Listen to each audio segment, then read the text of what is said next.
আসসালামু আলাইকুম। আমি বাদশা বলতেছি।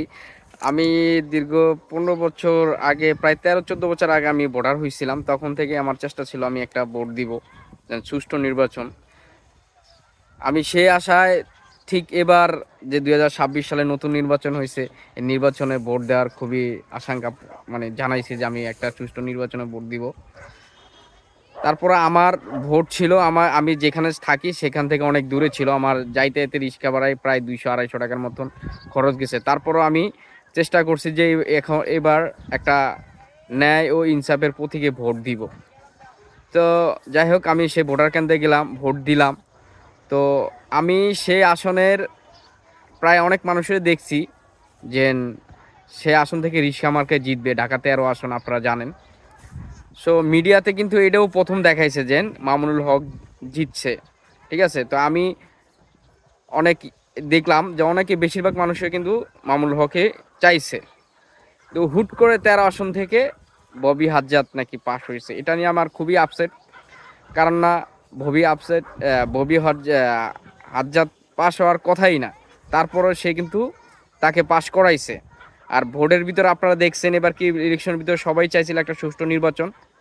এই বিএমপিওয়ালারা আর মিডিয়ারা আর এই যারা দালাল থাকে, আপনার প্রশাসনের কিছু লোক দিয়া এবার কি ভোট শেখ হাসিনার আমলে যেমন হয়েছিল তার থেকে বলতে গেলে বাজে।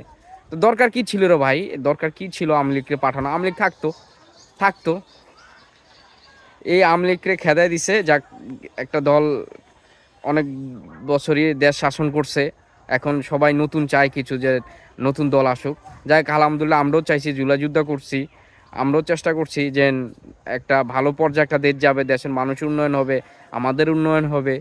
এটা নিয়ে সবাই ভাবছে। যাই হোক, অনেক ছাত্র, অনেক আপনার গরিব মানুষরাই প্রাণ দিছে। বড়লোক মানুষরা কমই প্রাণ গেছে। যাদের টাকা পয়সা আছে তারা ঘরে বসে টিভি দেখছে, আর যারা আমাদের মতন মধ্য ফ্যামিলি এবং গরিব মানুষরা আছে তারাই রাস্তা নেমে, মনে করেন কেউ এখনও অনেকের পাও নাই, হাত নাই, চোখ নাই, আপনারা দেখছেন।